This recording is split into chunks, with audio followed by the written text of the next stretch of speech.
საღამომშვიდობის. თქვენ წინაშეა სპეციალური გამოშვება. ეს გახლავთ სეზონის პირველი გადაცემა. დამთავრდა შეგულება, რომელიც პირადად ჩემთვის ძალიან მძიმე აღმოჩნდა, თუმცა ამასთან დაკავშირებით გადაცემის დასასრულს ვიტყვი ორიოდე სიტყვას. დღევანდელ გადაცემას ასე დავარქვი. შეთქმულება. თუ რა შეთქმულებაზეა საუბარი, ამას თქვენ გზადაგზა რა თქმა უნდა შეიტყობთ. გადაცემა კი მინდა დავიწყო იმ მოვლენით, რომლის კენაც ორი დღის წინ მთელი მსოფლიოს ყურადღება იყო მიპყრობილი. ეს იყო ჩინეთი, ეს იყო პეკინი, სადაც ჩატარდა დიდი გრანდიოზული სამხედრო აღლუმი მეორე მსოფლიო ომის დამთავრების მე-80 წლისთავთან დაკავშირებით. მაშასე დავიწყოთ როგორ ვითარდებოდა მოვლენები.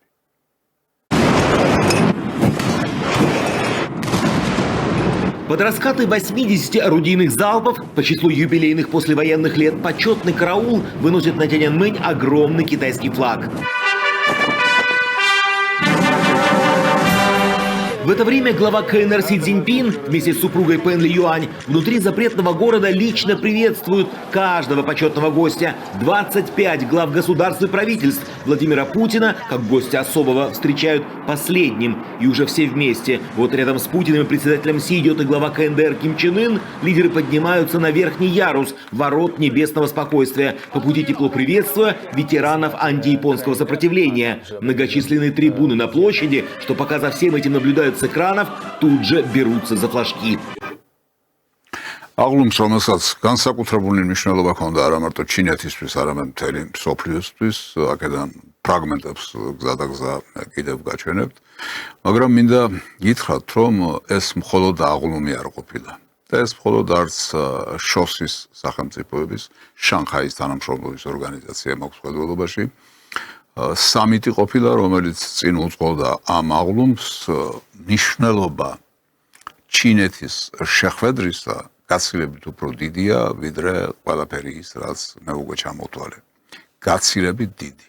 ეს იყო ალბათ ახალი მსოფლიო წესრიგის დაბადების განაცხადი. ახალი მსოფლიო წესრიგის და ახალი საერთაშორისო სამართლისა. აქეთკენ გადადგმული ერთ-ერთი უსერიოზულესი ნაბიჯი. კიდევ ერთი ფრაგმენტი. Китайский народ ценой огромных жертв и потерь внес колоссальный вклад в спасение цивилизации на Земле и в защиту мира во всем мире. История напоминает людям то, что весь мир связан общими интересами и общей судьбой. Лишь в том случае, когда разные страны и нации будут относиться друг к другу как равные, жить в мире и согласии, они смогут защитить общую безопасность, искоренить источник войны и избежать повторения трагедии. სულაც არ არის შემთხვევითი ის ამბავი, რომ უზარმაზარი სახელმწიფოს ჩინეთის ლიდერი სი ცзиньპინი ლაპარაკობს კაცობრიობაზე, ადამიანებს შორის ურთიერთობებზე, კი არა სახელმწიფოებს შორის ურთიერთობებზე, საერთაშორისო უსაფრთხოებაზე და ასე შემდეგ და ასე შემდეგ. ამითი მხოლოდ იმის თქმა მინდა, თუ როგორი იყო მასშტაბები ამ ღონისძიებისა. მოვლენები კი შემდეგ ასე განვითარდა.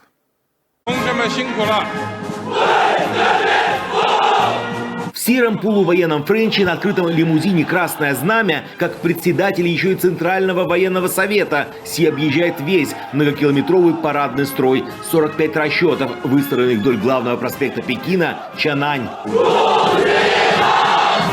И только после этого начинается сам парад с пролета над Тяньаньмэнь вертолетов, что складывают в небе две цифры – 8 и 0. Проносят над площадью еще и флаги Китая и коммунистической партии.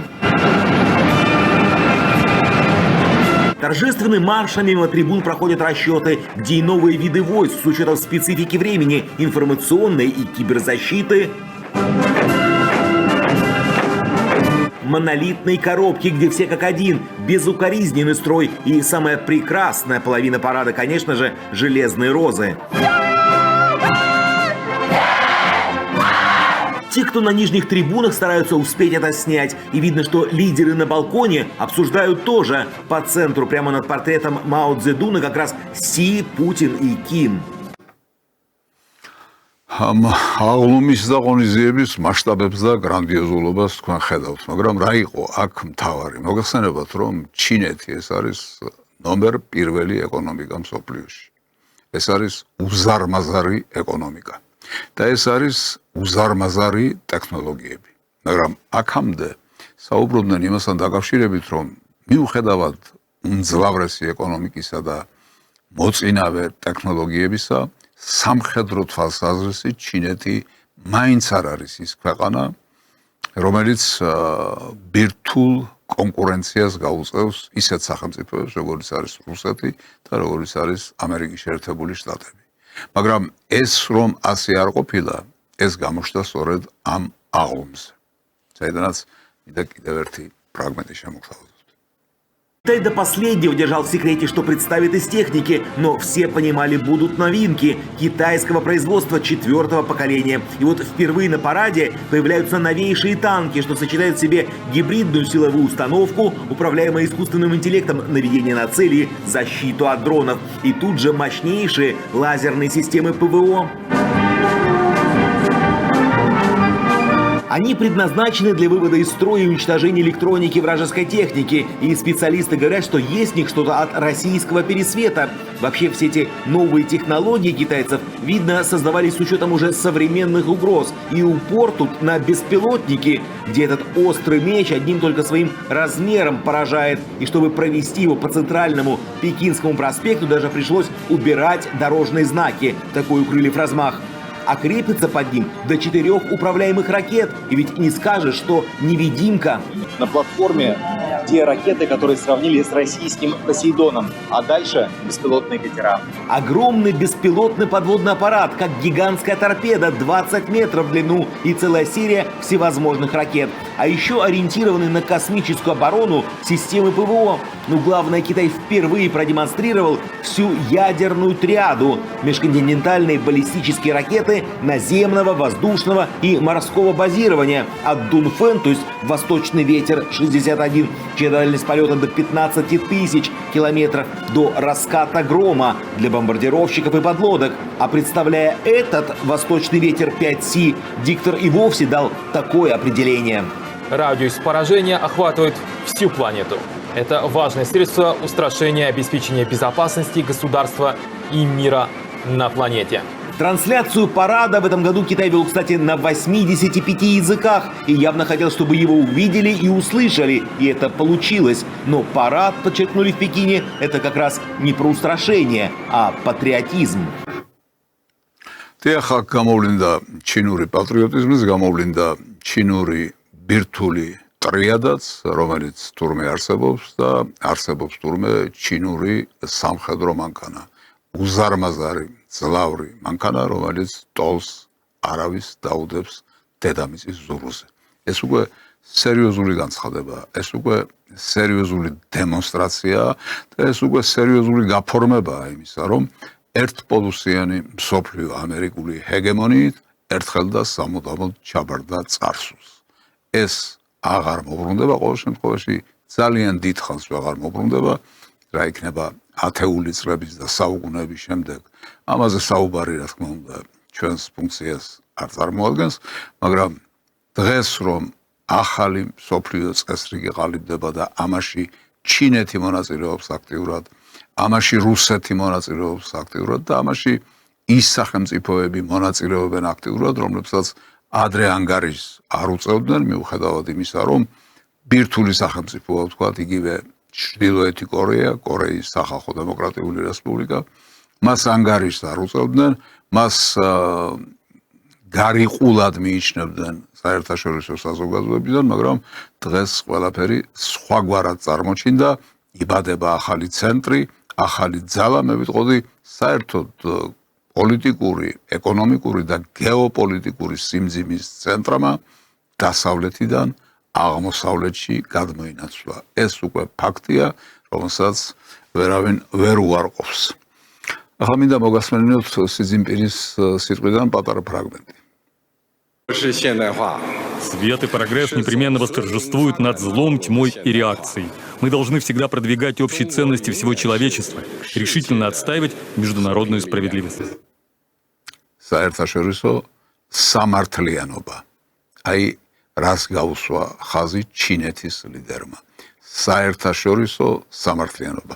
არაფერი დღეს დედამიწას და კაცობრიობას არ აკლია ისე როგორც სამართლიანობა, იმიტომ რომ ის რეჟიმი თუ ის წესრიგი, სადაც დომინანტი იყო ამერიკის შეერთებული შტატები, ეფუძნებოდა უსამართლობას, უთანასწორობას, ძალმომრეობას.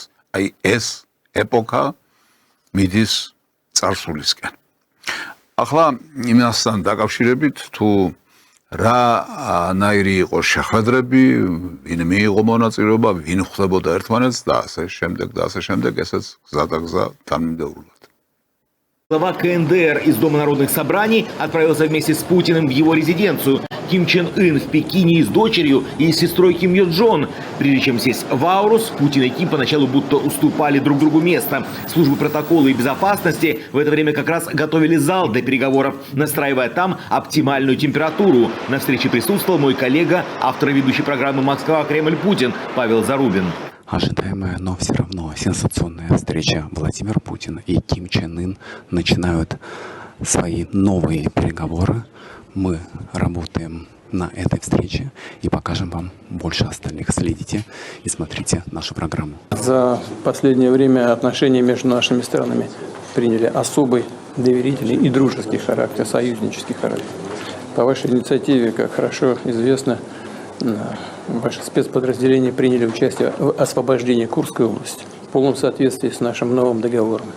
Хочу отметить, что ваши воины сражались мужественно и героически. Мы никогда не забудем и тех жертв, которые понесли ваши вооруженные силы и семьи ваших военнослужащих. Я хочу вас от имени российского народа поблагодарить за это участие в совместной борьбе с современным неонацизмом. Прошу передать самые теплые слова благодарности всему народу Корейской Народно-Демократической Республики. Я уже говорил об этом вам на прошлой встрече. Если есть что-то, чем мы можем помочь России, то мы обязательно это сделаем и будем считать это братским долгом. Известно, что говорили Путин и Ким больше 2,5 часов, а прощались так. აი ასეთი იყო ეს სიახლოვე, ეს ურთიერთობა, რომელიც მარტო ამ შეხვედრაზე არ გამოვლინდა, იქამდე გამოვლინდა, უკრაინის ოპერაციაში, სამხედრო ოპერაციაში გამოვლინდა, ამას გაუსვა ხაზი სწორედ ვლადიმერ პუტინმა და ეს არის ახლებური მიდგომა. ძალიან ბევრს ქირქილებენ ხოლმე ჩრდილოეთ კორეასთან დაკავშირებით საქართველოში და არა მარტო საქართველოში. ძალიან ბევრს ქირქილებენ დასავლეთში და თქვენ წარმოიდგინეთ ცოტა ხნის წინ რუსეთშიც ქირქილებდნენ, მაგრამ ახლა რუსეთი იძულებული გახდა სხვაგვარად ილაპარაკოს, იმიტომ რომ მეგობრების, ნამდვილი მეგობრების, ჭეშმარიტი მეგობრების ძიება იქ უნდა წარიმართოს, სადაც მათი პოვნა არის შესაძლებელი და არა იქ, სადაც ან ჩვენ ვეძებთ, ან რუსები ეძებდნენ, ჩვენც ხელმოცარულები დავრჩით და რუსებიც ხელმოცარულები დარჩნენ. დღეს სხვა აქცენტები კეთდება. და მე მინდა მიგანიშნოთ ერთ რამეზე, ეს არა მარტო აღმოსავლური გაერთიანება, ასე ვთქვათ, არამედ ეს არის გაერთიანება სოციალისტური ტენდენციებით, სოციალისტური მიმართულებით. იმიტომ რომ თვითონ ჩინეთი ეს უზარმაზარი სახელმწიფო არის სოციალისტური, კომუნისტური სახელმწიფო. კორეის სახალხო დემოკრატიული რესპუბლიკა, რომლის ლიდერსაც ახლა უსმენდით და უყურებდით პუტინთან შეხვედრისას, ასევე გახლავთ კომუნისტური და სოციალისტური სახელმწიფო. და სხვები, ჩვენ ვნახავთ ვიეტნამის ლიდერს, კონგოს ლიდერს, რომლებიც ვლადიმერ პუტინს ხვდებოდნენ, შეხვდნენ და ასე შემდეგ და ასე შემდეგ. სხვათა შორის თქვენ თუ რეაქციად ყურადღება, ვლადიმერ პუტინის ავტომობილში, აურუსში ჩარჯდა კიმ ჩენ ინი და ისე გაემგზავრნენ ისინი. ასეთივე ჟესტი იყო ნარენდრა მოდისთან, ინდოეთის პრემიერ-მინისტრთან, რომელმაც ძალიან დიდი სითბო გამოავლინა ვლადიმერ პუტინის მიმართ, მიიწვია კიდეც პუტინი ინდოეთში. ნარენდრა მოდიც სწორედ პუტინის აურუსით გაემგზავრა ერთ-ერთ შეხვედრაზე და ასე შემდეგ და ასე შემდეგ. კიდევ ერთხელ ვიმეორებ, არ გამოგშეთ ყურადღებიდან სოციალისტური მიმართულება, რომელიც ძლავრად იგრძნობოდა აი ამ ჩინეთის შეხვედრებში. დიახ, აი ასე გაგრძელდა ეს შეხვედრები. Об укреплении отношений и разговор с президентом Конго Денис Сассу Нгесо. Правда, пришлось подождать, пока сопровождавшие конголезского лидера члены делегации за ним успеют. Подождем вашу делегацию. Таких мужчин не могут не пропустить. Пропустили, а Сассу Нгесо потом обратит внимание, что большая делегация как раз с российской стороны. А ведь это и говорит о том, что круг наших взаимных интересов широк. И по словам российского лидера, сотрудничество с Конго – один из приоритетов российской внешней политики в Африке. И вот уже переговоры с президентом Вьетнама. В этом году наши страны отмечают 75 лет установления дипломатических отношений. И, как сказал Путину Леон Куонг, Россия станет опорой справедливости в мире. И поблагодарил российского президента за участие российских военных в параде во Вьетнаме, который тоже прошел накануне. დიახ, როდესაც მე ვსაუბრობ სოციალისტურ ტენდენციებზე, ამასთან დაკავშირებით შეიძლება ყველაც იქირქილოს ვიღაცამ, მაგრამ ეს მომავლის თემაა, მომავლის საკითხებია. ეს ყველაფერი ისტორიული კანონზომიერების შედეგად მოხდება და აუცილებლად მოხდება. ამიტომ ქირქილი ვერაფერს დააკლებს ისტორიულ კანონზომიერებას, ქირქილი ვერაფერს დააკლებს საერთაშორისო ტენდენციებს, ამ ტენდენციებს უნდა მიყურადება, ამ ტენდენციებს სჭირდება გაგება, ამ ტენდენციებს სჭირდება ახსნა და რაც მთავარია, სჭირდება ფეხის აწყობა. თუ რა თქმა უნდა გვინდა მომავლისკენ გავიხედოთ, მაგრამ შესაძლებელია ეს ჯერჯერობით ვინმეს ნაადრევად მოეჩვენოს. ახლა მინდა წარმოგიდგინოთ ერთი პატარა სიუჟეტი, როგორი იყო მედია რეაქციები, პრესის, საერთაშორისო პრესის რეაქცია ჩინეთში მიმდინარე პროცესებთან დაკავშირებით. Вы только посмотрите на эти кадры. Это масштабный парад в центре Пекина, посвященный завершению Второй мировой. Китай показал всему миру свою силу, свой арсенал и свои связи с лидерами 2 дюжин стран. На параде лично присутствовали первые лица России, КНДР и Ирана. Это послание Западу, что Китай нельзя провоцировать, и что Китай опирается на своих союзников, таких как Владимир Путин и Ким Чен Ын. Не зря говорят, что одна картинка заменяет 1000 слов, и мы увидели демонстрацию военной мощи, которая показала огромный потенциал китайской армии. Журналисты «Нью-Йорк Таймс» отмечают особую роль, которую Китай отвел России в своей внешней политике. Эти две страны, указывает газета, совершили огромный подвиг в годы Второй мировой и не намерены уступать свои позиции в послевоенном мире. Британская «Гардиан», описывая парад, делает вывод, что Пекин послал четкий сигнал Западу. Пекин, обладая таким потенциалом, не побоится поддержать своих союзников в Москве. Самый популярный журнал Германии «Фокус» усмотрел в параде свидетельства геополитических амбиций. Не только Китай, но и Россия, и КНДР, и другие страны якобы готовятся перекроить мировую политику.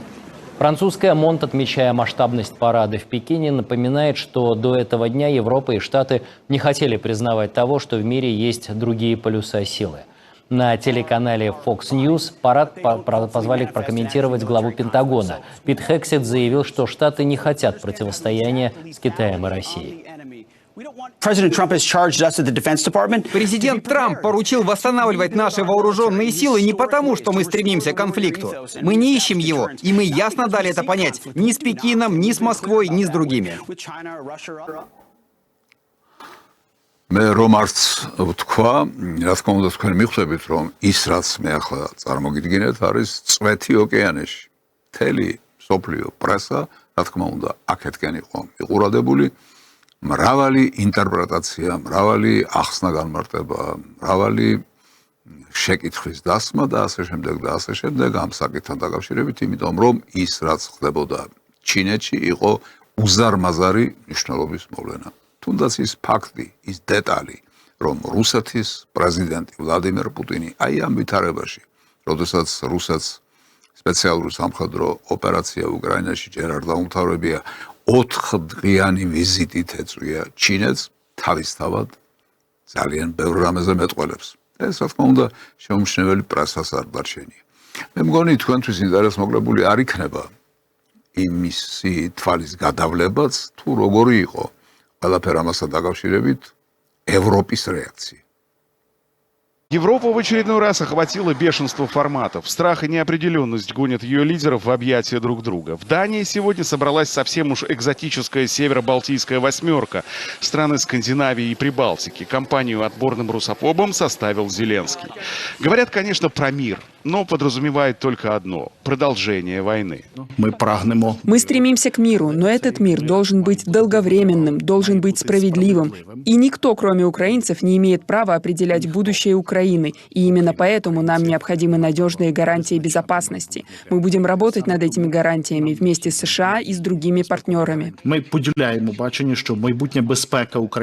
разделяем видение, что будущая безопасность Украины должна предусматривать гарантии, подобные 5-й статье Устава НАТО. И сегодня мы подробно обсудили это. И, возможно, вклад каждой страны также был обсужден. Теперь мы будем наполнять это все конкретикой. Дания, одной из первых стран Запада, согласилась разместить на своей территории предприятие украинского ВПК. Ранее речь шла о строительстве беспилотников. Теперь, как сообщает Рейтер, рядом с военной авиабазой Скидструп возникнет предприятие по производству топлива для якобы украинских дальнобойных ракет «Фламинго». Судя по итоговому заявлению «восьмерки» и призывам Генсека НАТО, к примеру Дании могут последовать и другие. Мы усилим военную поддержку Украины. Мы подчеркиваем настоятельную необходимость ускорения поставок оружия, боеприпасов и систем ПВО. Не должно быть никаких ограничений для вооруженных сил Украины или для ее сотрудничества с другими странами. Ожидаются новые пакеты помощи, и я хочу призвать всех союзников внести свой вклад в эту и другие инициативы, которые оказывают жизненно важную поддержку Украине. აი დაახლოებით ასეთი არის ევროპული რეაქცია. ძალიან ძნელია იმის თქმა, რასაც ახლა ვიტყვი, მაგრამ მაინც უნდა ვთქვა, როგორც ჩანს, ევროპაში კაცი აღარ დარჩა. ყოველ შემთხვევაში სახელმწიფო ლიდერთა შორის, რომელსაც ჭკუა მოეკითხება. ძნელია მეთქი ამის თქმა, მაგრამ მაინც უნდა ვთქვა, იმიტომ რომ რეაქცია, აი ეს რეაქცია, რომელიც თქვენ ახლა ნახეთ, იმის გამო, რაც ხდებოდა ჩინეთში. ადეკვატურია, სწორია, ლოგიკურია, რა თქმა უნდა არა. ეს არის შეშლილი ადამიანების რეაქცია. ეს არის რეაქცია შეურაცხადი ადამიანებისა, რომლებიც ვერ აზროვნებენ. რომლებიც მიზეზს და შედეგს ერთმანეთთან ვერ აკავშირებენ და აქედან დასკვნების გამოტანა არ შეუძლიათ. ეს არის გაბრიყვებული ევროპის პოზიცია, რომელსაც კაცმა რომ თქვას, ევროპა დაღუპვისკენ მიყავს. მათ თვითონ მიყავთ თავიანთი კონტინენტი და თავიანთი სახელმწიფოები დაღუპვისკენ, იმიტომ რომ ჭკუა არ აქვთ, იმიტომ რომ შეიშალნენ, იმიტომ რომ რეალობას ვერ აცნობიერებენ და ვერ იგებენ. სამწუხაროდ ეს არის ის, რაც ხდება დღევანდელ კოლექტიურ დასავლეთში, ევროპაში, მათ შორის ამერიკის შეერთებულ შტატებშიც, თუმცა აქედან უნდა გამოვრიცხოთ ჯერჯერობით პრეზიდენტი ტრამპი, იმიტომ რომ მას ცოტა განსხვავებული მიდგომები აქვს, მაგრამ ის, რასაც აქ Deep States უძახიან, გლობალური ომის პარტიას უძახიან, თუ სხვა რამეს უძახიან, არა აქვს ამას მნიშვნელობა, იქ მაინც მძვინვარებს, მაინც ბობოქრობს და რეალურად კოლექტიური დასავლეთი მიდის აი ამ უგუნურებისკენ, რომლის კონკრეტული გამოხატულება და რეციდივები ჩვენ ახლა ვიხილეთ. მას შემდეგ, რაც ყველაფერმა ჩაიარა ჩინეთში, რუსეთის პრეზიდენტმა ვლადიმერ პუტინმა გამართა პრესკონფერენცია, საკმაოდ ვრცელი იყო ეს პრესკონფერენცია, ბევრ საკითხს შეეხო, მაგრამ აქედან მინდა გაჩვენოთ რამდენიმე ეპიზოდი, რომელიც რა თქმა უნდა მნიშვნელოვანია. ვლადიმერ პუტინის ამ პრესკონფერენციის ერთ-ერთი მთავარი თემა, რა თქმა უნდა, იყო ისევ და ისევ უკრაინა. Российских вооруженных сил на всех направлениях наступают. Наступают успешно, разным темпом, но практически на всех направлениях. ასეთი არის ვითარება, რომელიც ახლა უკრაინაში გვაქვს. ანუ რუსეთი, მიუხედავად იმისა, რომ შეხვედრა შედგა პრეზიდენტებს პუტინსა და ტრამპს შორის, მიუხედავად იმისა, რომ ბევრი მცდელობაა იმისა, რომ როგორმე საომარი მოქმედებები შეწყდეს და მშვიდობამ დაისადგუროს. ჯერჯერობით რუსეთი განაგრძობს შეტევას, იმიტომ რომ ეს შედეგები არ ჩანს და არათუ შედეგები არ ჩანს გულწრფელი დამოკიდებულება, არ ჩანს კონკრეტული ნაბიჯები. არც ერთი მხრიდან. სხვათა შორის არც იმ მხრიდან, რომელიც ყველაზე მეტად უნდა იყოს დაინტერესებული საომარი მოქმედებების შეწყვეტაში, იმიტომ რომ ის მარცხ ხდება, ეს არის უკრაინა.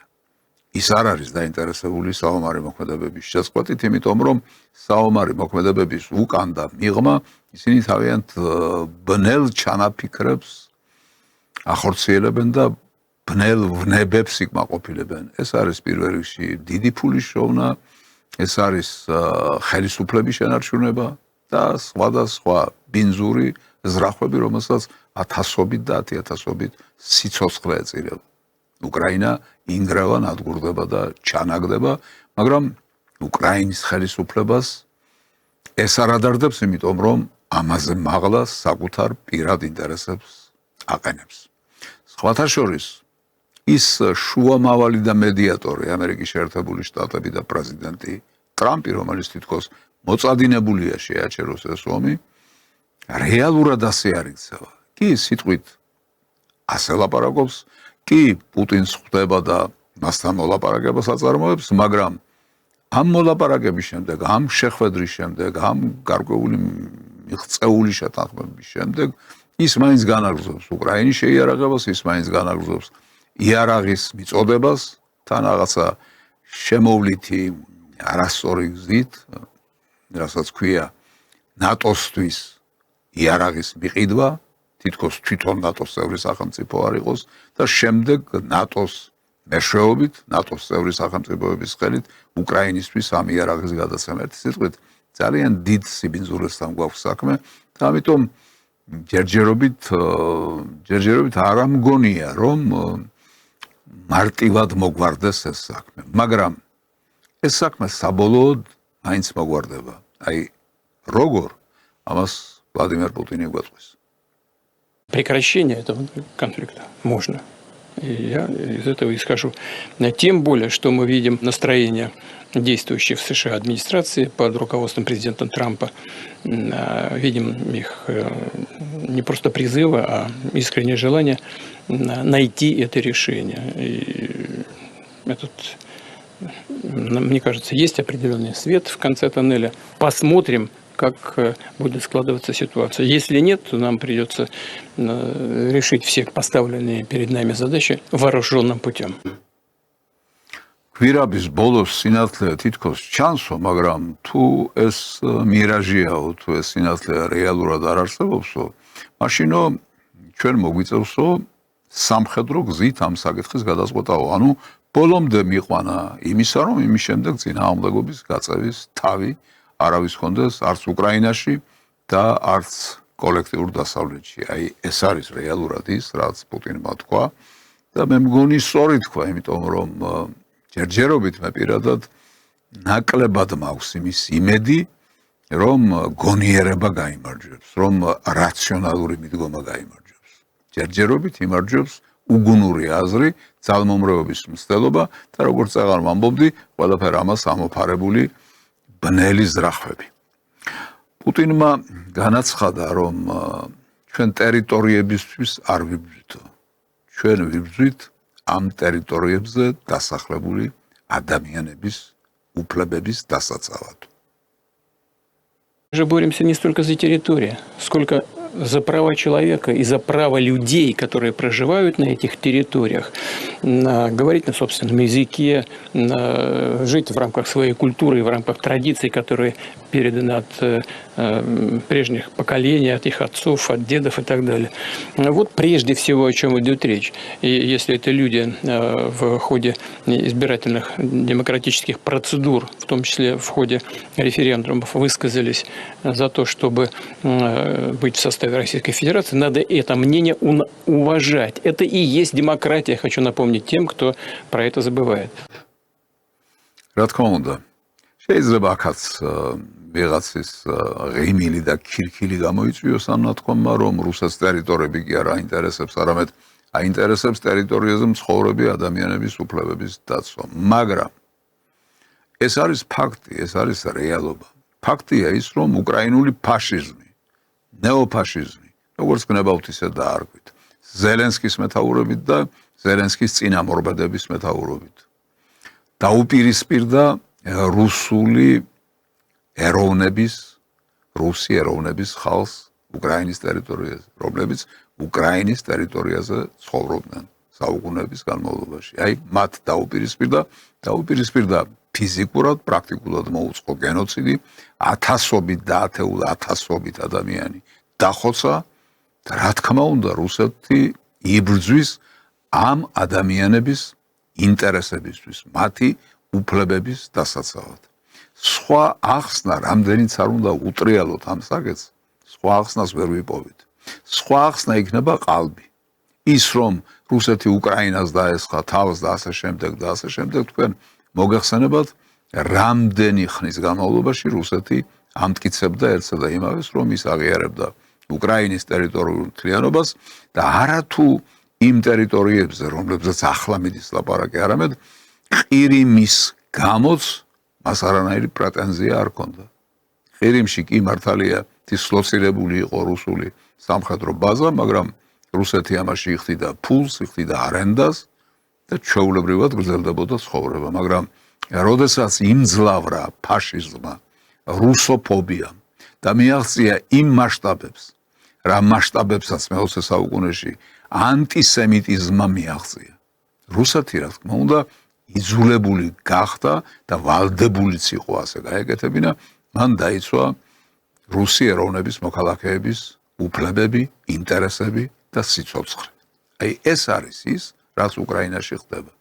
უკრაინაში ხდებოდა აბსოლუტური უგნურება, სწრაფვა ნატოსკენ, ანუ დაპირისპირება რუსეთთან, რუსეთის უსაფრთხოების ხელყოფა, რუსეთის უსაფრთხოების გარანტიების მოშლა, რაც დამთავრდა ყველაფერი იმით, რითიც დამთავრდა, თუმცა ჯერ ბოლომდე არ მისულა, მაგრამ მე ვფიქრობ, რომ სულ მოკლე ხანში, სულ ახლო მომავალში ჩვენ ვნახავთ იმას, თუ რა დაუჯდა უკრაინას საკუთარი უგნურება და იმ ხელისუფლების მოყვანა სათავეში, ასე იყო თუ ისე, სახელმწიფო გადატრიალებით თუ არჩევნებით, რომელიც არის ფაშისტური სულისკვეთების, რომელიც არის დასავლეთის ინტერესების გამტარებელი და რომელსაც არაფრად უღირს და არაფრად მიაჩნია უკრაინელი ხალხის ინტერესები.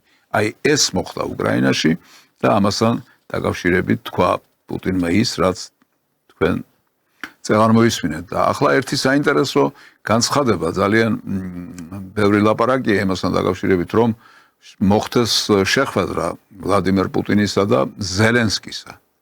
ეს შეხვედრა რეალურია თუ არა, შესაძლებელია თუ არა ასეთი შეხვედრა შედგეს. ვლადიმერ პუტინმა ასეთი შეხვედრა არ გამორიცხა. Можно, я никогда не отказывался от этого, если эта встреча хорошо подготовлена и будет вести к каким-то позитивным возможным результатам. Кстати говоря, Дональд попросил меня, если возможно, провести такую встречу. Я сказал, да, это возможно.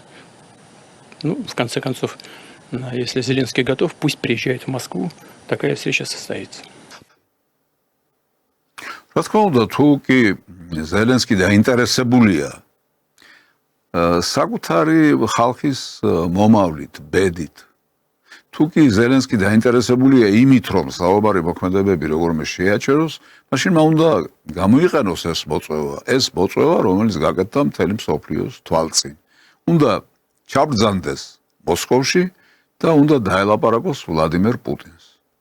უნდა მიიღოს გონივრული გადაწყვეტილება, რაც იხსნის ათასობით სიცოცხლეს, სხვას რომ ყველაფერს თავი დავანებოთ და რაც წერტილს დაუსვამს საომარ მოქმედებებს და ვითარებას გადაიყვანს იმ ჭრილში, სადაც უკვე მოლაპარაკებით, შეთანხმებით, დიპლომატიით შესაძლებელი იქნება ურთიერთობების გაგრძელება.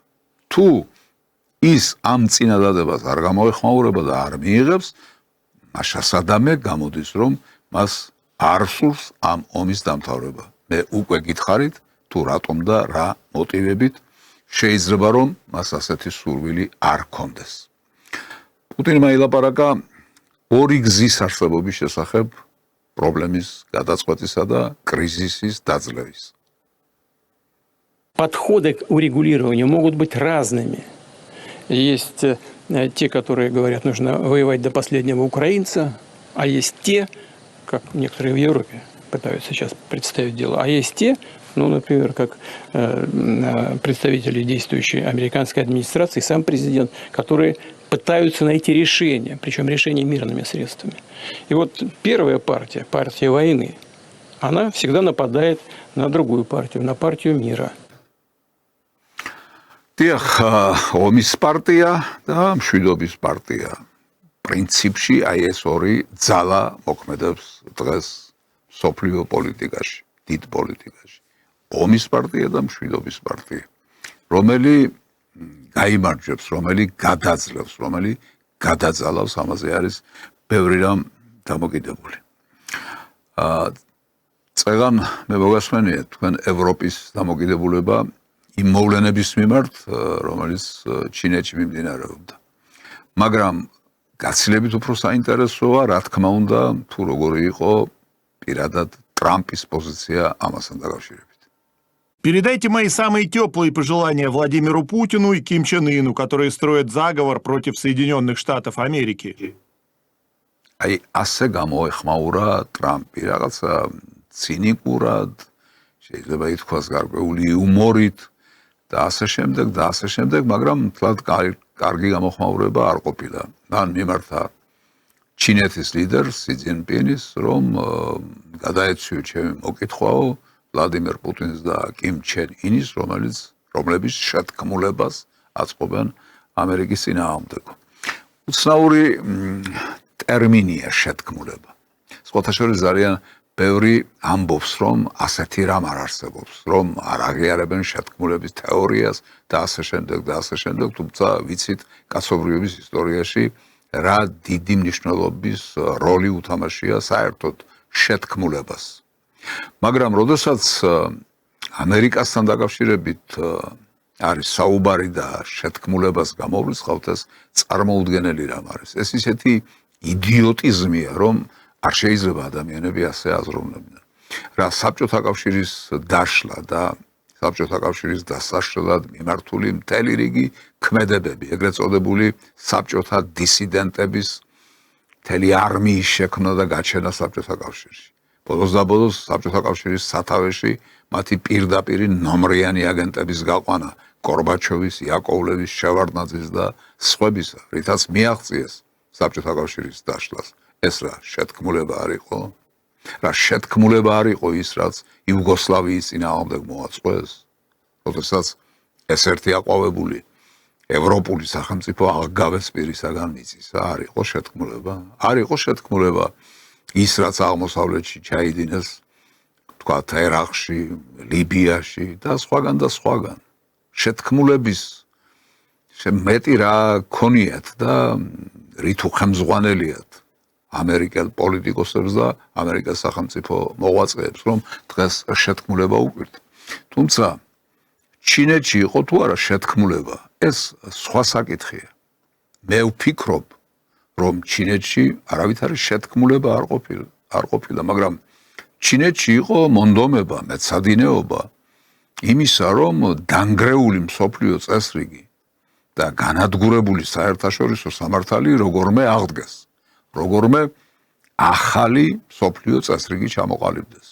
ეს არ არის შეთქმულება, ეს არ არის არავის წინააღმდეგ ბრძოლა, თუმცა ჩემს ნათქვამს ამ კონკრეტულ შემთხვევაში, რა თქმა უნდა, დიდი მნიშვნელობა არ აქვს, მაგრამ როდესაც იგივეს ამბობს, ვთქვათ, რუსეთის პრეზიდენტი, ამას უკვე, რა თქმა უნდა, სხვა ჟღერადობა გააჩნია.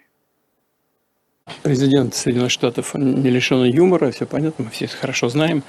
Вот. У меня с ним добрые отношения сложились. Мы общаемся друг с другом по именам. Я могу вам сказать, и надеюсь, и он тоже услышит. Вот как это не покажется странным. За все эти 4 дня в ходе самых разноформатных переговоров и неформальной обстановки, и формальной, никто и никогда не высказывал каких бы то ни было отрицательных суждений в отношении действующей американской администрации. Это первое. Второе. все, без исключения, мои собеседники, я хочу подчеркнуть, именно все поддержали нашу встречу в Анкоридже. И все выразили надежду на то, что позиция президента Трампа, ну и позиция России, а и других участников переговоров приведет к окончанию вооруженного конфликта.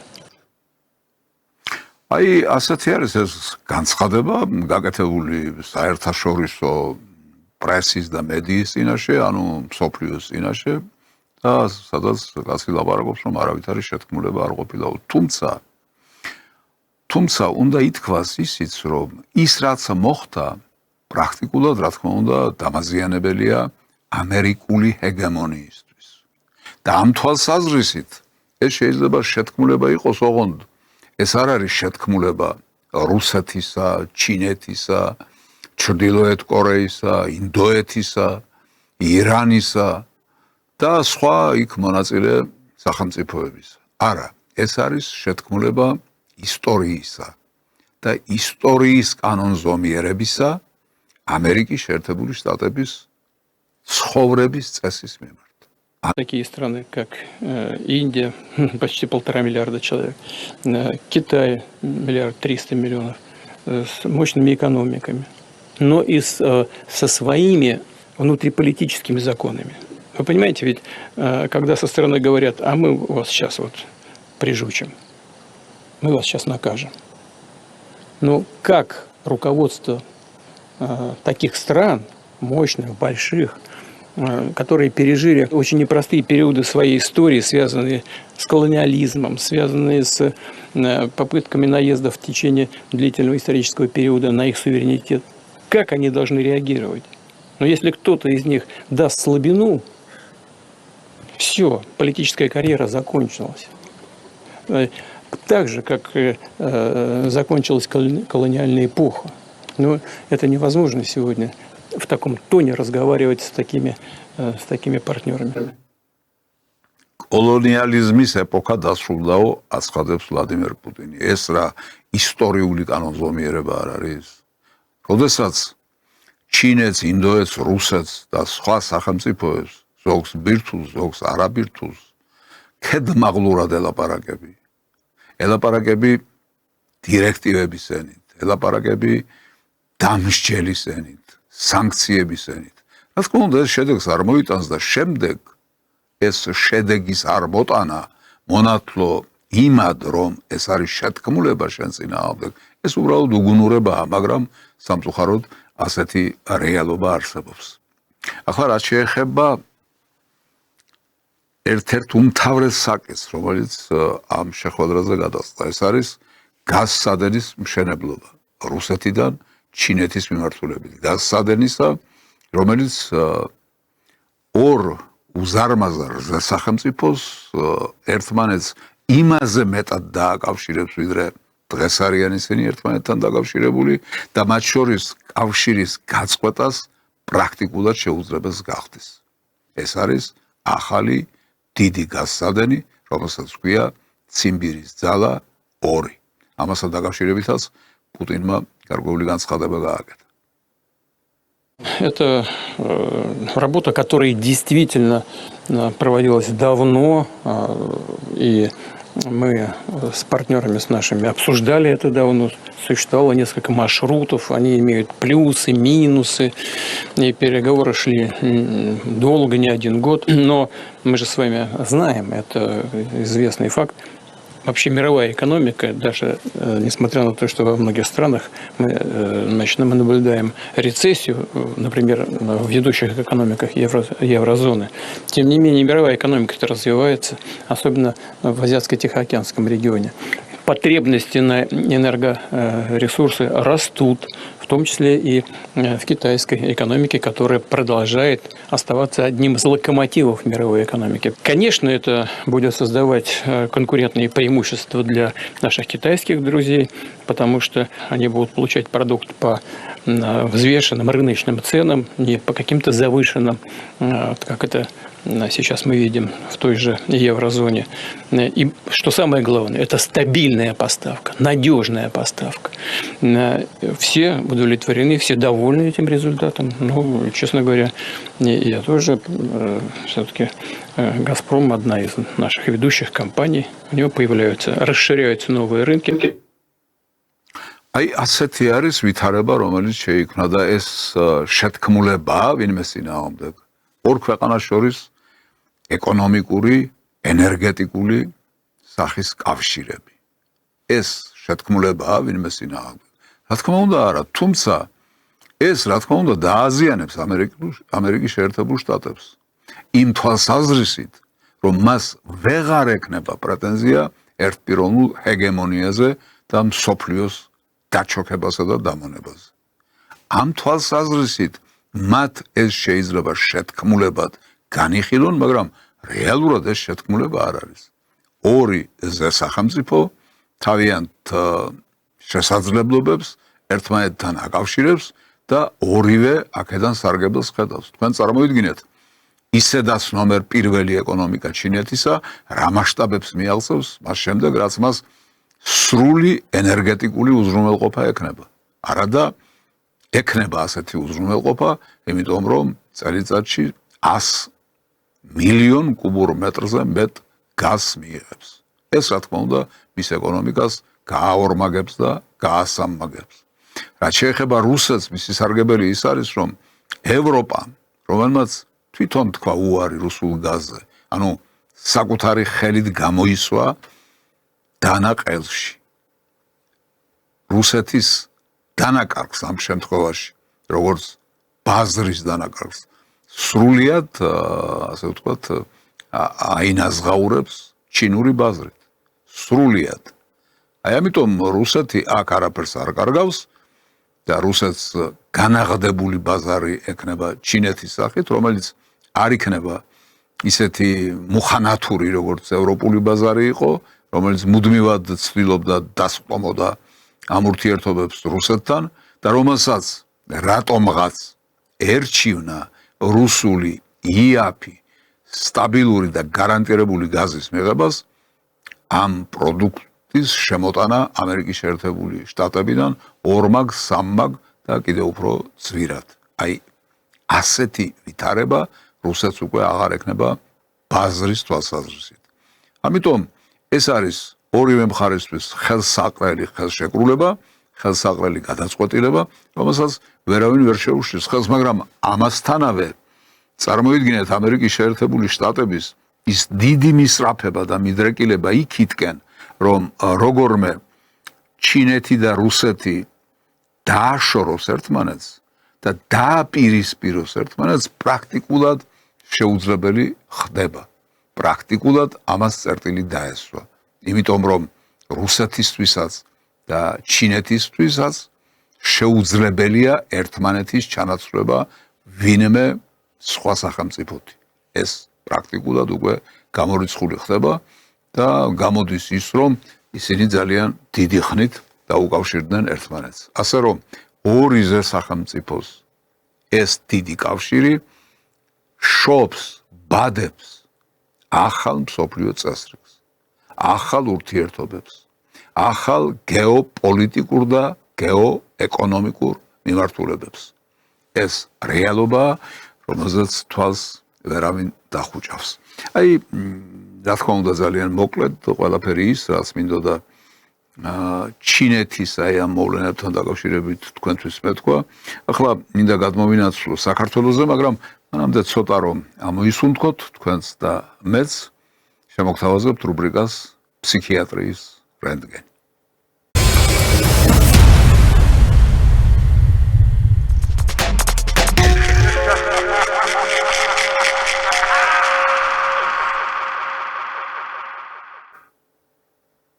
დავიწყოთ, შეუდგეთ საქმეს. მე მინდა რომ ჩვენ გავაგონოთ ბიძინა ივანიშვილს, რომ საქართველო ვისია. როგორ გონიათ ვისია საქართველო ათი-ერთხელები? ერთი წუთით, მე ვიტყვი ვისია თქვენ თუ ჩვენია, თუ ჩვენია. ვისია საქართველო? ვისია საქართველო? ვისია საქართველო? ვიცოდი. მიხვდით ვისია საქართველო? აი ამათი ყოფილა თურმე საქართველო. მე არ ვიცი თქვენ შესაძლებელია ეს იცოდით, მაგრამ მე არ ვიცოდი. მე ვფიქრობდი რომ საქართველო არის ყოველი ჩვენგანის და არა სადღაც შეკრებილი რაღაც გარკვეული რაოდენობის. საქართველო არის კეთილი, ზნეკეთილი, წესიერი, მშრომელი ადამიანების. მაგრამ ეს ჩემი ჩამორჩენილი შეხედულება გახლავთ, რომელიც ახალი შეხედულებით, ახალი წარმოდგენებით იცვლება და თურმე გამოდის რომ აი ამათია საქართველო. ახლა მე შევეცდები თქვენ წარმოგიდგინოთ თუ ვინ არიან ესენი, რა ხალხია, რა კატეგორია, რა ზნეობა, რა მორალია, რა დგას მათ უკან, რა ხდება მათ თავებში და ასე შემდეგ და ასე შემდეგ. აი ერთ-ერთი ეპიზოდი. გთხოვთ, გადაიყვანეთ პრეზიდენტი სააკაშვილი მულტიფუნქციურ სამოქალაქო ავადმყოფოში.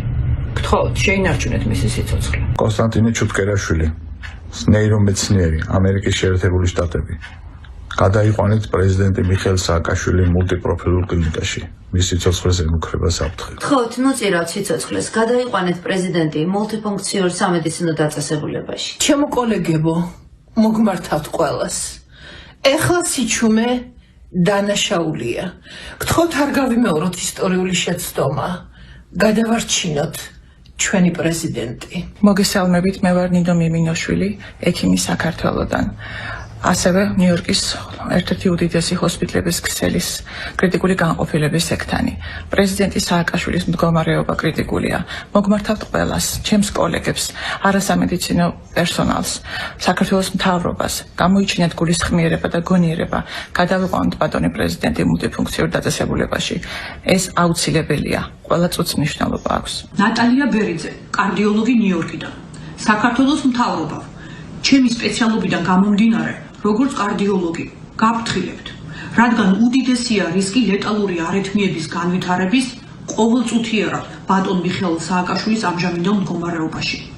გთხოვთ, სასწრაფოდ გადაიყვანოთ ის მულტიპროფილურ კლინიკაში, სადაც ასევე მოქმედებს ინვაზიური კარდიოლოგიის განყოფილება.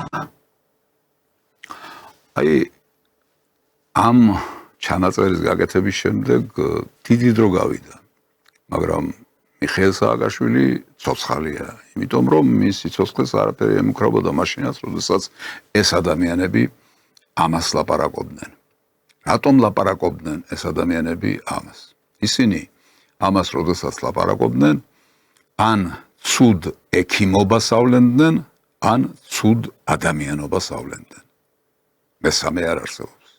იმიტომ რომ მათ არ ცოდნიათ, რომ სააკაშვილს სასიკვდილო არაფერი ჭირდა. ესე იგი ცუდი ექიმები იყვნენ. თუ კი დარწმუნებული იყვნენ იმაში, რასაც ლაპარაკობდნენ. მაგრამ თუ კი ისინი კარგი ექიმები იყვნენ და იცოდნენ, რომ მას არაფერი ჭირდა საამისო, მაგრამ მაინც ასე ლაპარაკობდნენ, ესე იგი ამის უკან რაღაც პოლიტიკური ზრახვა იდგა და ესე იგი ესენი ცუდი ადამიანები არიან. აი ამნაირი ექიმების და ამნაირი ადამიანების არის საქართველო. ამას გვეუბნება ჩვენი დიდი მომღერალი ბატონი ბურჭულაძე და მის ირგვლივ შეგროვილი ხალხი, რომ ამნაირი ექიმების არის საქართველო. მე მიჭირს ამასთან შეგუება. ახლა ვნახოთ ერთი პატრიოტი, რომელიც ასევე აცხადებს, რომ მისია საქართველო. Товарищ Лавров, рожа лошадиная, русский военный корабль, иди нахуй, ეს პატრიოტიზმის გამოვლენაა. აი იმ ადამიანების მხრიდან, რომლებიც აცხადებენ, რომ ჩვენია საქართველო. მე კიდევ ვეუბნები ამ ადამიანს, რომ აქ პატრიოტიზმი კი არ ჩანს, სრული სირეგვნე ჩანს. საქართველოს ინტერესების ფეხზე დაკიდება ჩანს, იმიტომ რომ შენს ნათქვამს რა შეიძლება მოხდეს შედეგად ის არ არის გათვალისწინებული. ამიტომ ამგვარი პატრიოტების თუ არის ეს საქართველო, ესეც მიუღებელია ჩემთვის და თქვენთვისაც მიუღებელი უნდა იყოს. ან ამგვარი მომღერლების არის საქართველო, რომელსაც ახლა წარმოგიდგენთ. ჩვენი სამშობლო ყველასთვის თვალის ჩინია ევროპაში ზოგს გვინდა და ზოგს ეშინია დამიჯერეთ თუ გადავდით ჩვენ ეს ნაბიჯი ბიჭი გოგო არ გახდება და გოგო ბიჭი სასაცილოც აღარ არის სატირალია ასე ტყვილებს რომ ვიჯერებთ ამის ბრალია ეს კი ვიცი ვინც რა უნდა გამოიგონოს გოგო ბიჭი არ გახდება და ბიჭი გოგო ამყევი თალია შენ ევროპაში ცხარ ისეთივე თეთრი როგორც აქ ბათუმში ჩვენთან ეს კი ვიცი ვინც რა უნდა გამოიგონოს გოგო ბიჭი არ გახდება და ბიჭი გოგო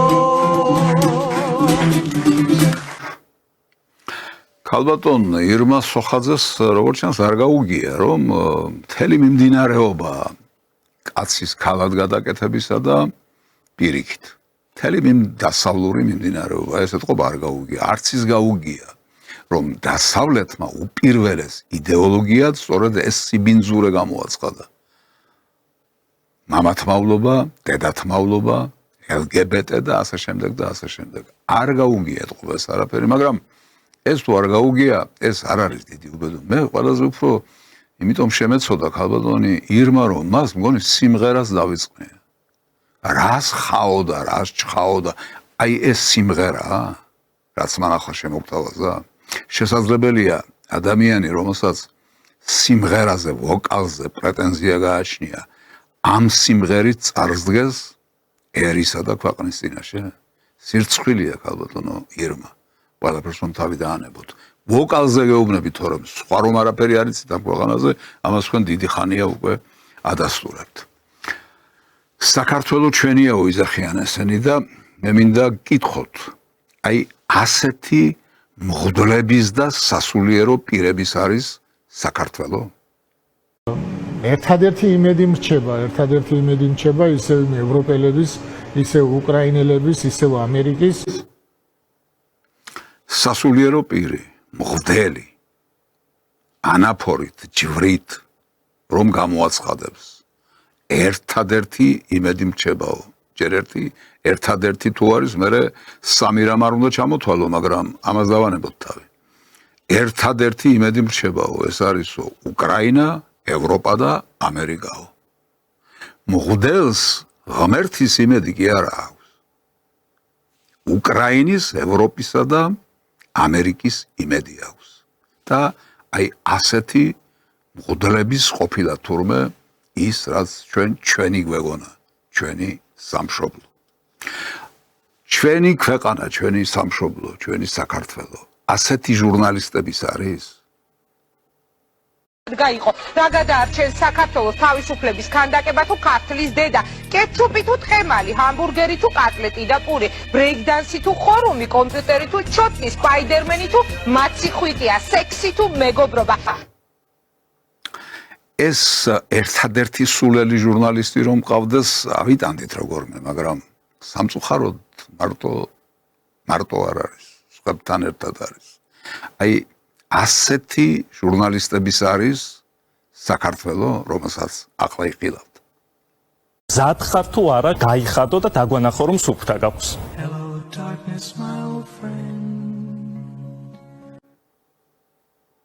გესმით? აი, აქამდე მივიდა ის, რასაც ოდესღაც ქართული ჟურნალისტიკა ერქვა. დღეს ეს არის. ან საქართველო ასეთი მამაშვილის არის, რომელსაც ახლა წარმოგიდგენთ. მიხეილ სააკაშვილი არის დამოუკიდებელი საქართველოს ისტორიაში ყველაზე დიდი და ერთადერთი სრულყოფილად შემდგარი პოლიტიკოსი. მიშა არის გოიმი, ჩამოყალიბებული გოიმია და გარშემო სულ გოიმები ყავს. სულ ყველა გოიმები არის. ან ასეთი პატრიოტების არის საქართველო, რომელსაც ახლა წარმოგიდგენთ. მე ვთქვი რომ ამ რეგიონის მაყურებელი რუსეთი არ არის თქვა. აღარ არის. რამდენჯერმე ვთქვი სხვადასხვა გადაცემაში. ეხლა მიხვდით რომ მართალი ვიყარი რომ თურქეთია აქა მაყურებელი? ჰა?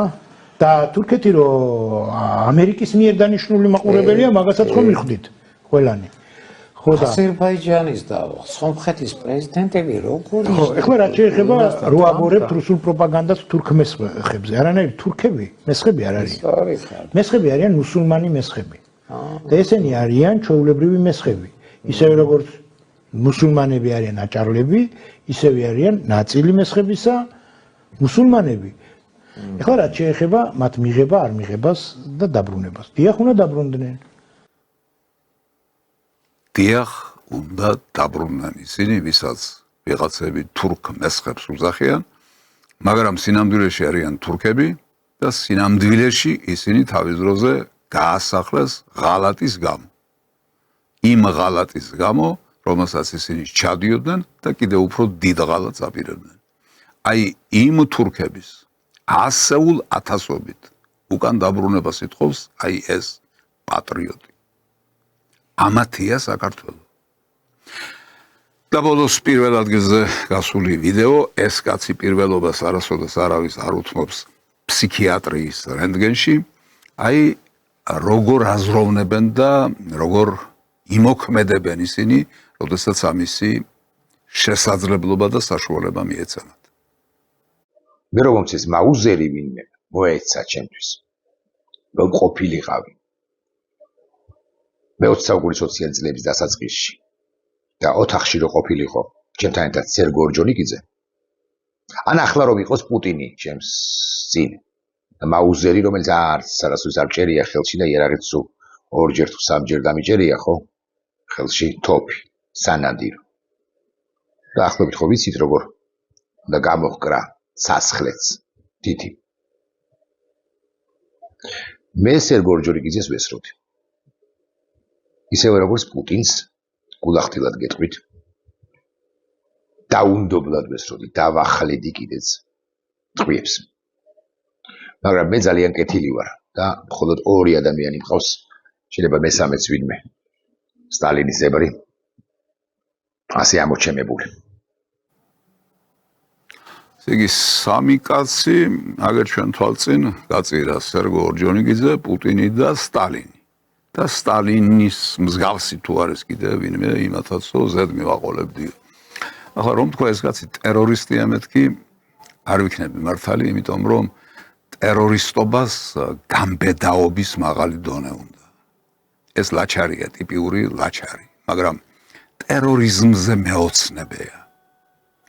ტერორიზმია მისი ფსიქიკა, მისი სულიერი მდგომარეობა. მას სურს გაანადგუროს მისი რეგნული აზრისგან განსხვავებული აზრი თუ ვინმეს გააჩნია. სურს უკლებლივ ყველა გაანადგუროს. ისეთი მასშტაბის პიროვნებებიც კი როგორც იყო თქვათ სტალინი. აი ტიპიური მეოცნებ ტერორისტი. დიახ, ასეთი იყო დღეს რუბრიკა, რომელსაც ფსიქიატრიის რენტგენი დავარქვით. და ახლა გადმოვინაცვლოთ საქართველოსკენ. რა ხდება საქართველოში? რა ვითარება გვაქვს? რა გველოდება ხვალ და ზეგ? რას ამზადებენ? რას გვიპირებენ? გაიქცევია, კერძავლელი გაიქცევია. და პირველი ვინც გაიქცევა, იქნება ბიძინევანიშვილი. სუპირველი და შეიძლება სამშე საღამოს უკვე აღარ იყოს საქართველოში. იმიტომ რომ გძნობენ ესენი რომ აღარ აქვთ უკვე ხელისუფლება. ცივ იყო წინათ ვარდების რევოლუცია, ეხლა არის დროშების რევოლუცია. მე იქ საჩხუბრად არ მოვდივარ. მაგრამ თუ ერთმა პოლიციელმა მაინც ხელი გაწია არ ოპატიებს, შევისრულთავთ იმ ყველა პოლიციელს ჩვენში და მე უკვე თავის თავს დააბრალო. ხო, ვარდების რევოლუციით მოვიდნენ თავის დროზე. იქიდან შეკვეთილი დავალებით, რასაც დასავლეთი ქვია. ახლა დროშებით მოდიან. სხვათა შორის ეს დროშა მიხეილ სააკაშვილის დროშაა. და ეს დროშა არც ისე ქართულია, როგორც დღეს საქართველოში ბევრს გონია. ეს დროშა სხვა შინაარსის მატარებელი დროშაა.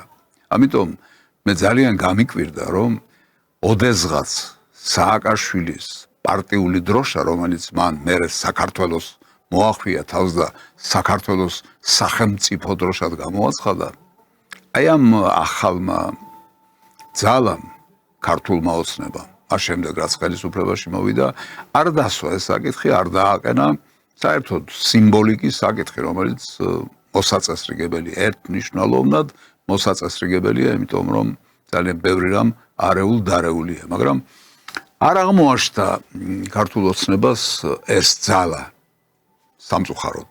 რა ვქნათ, ასია.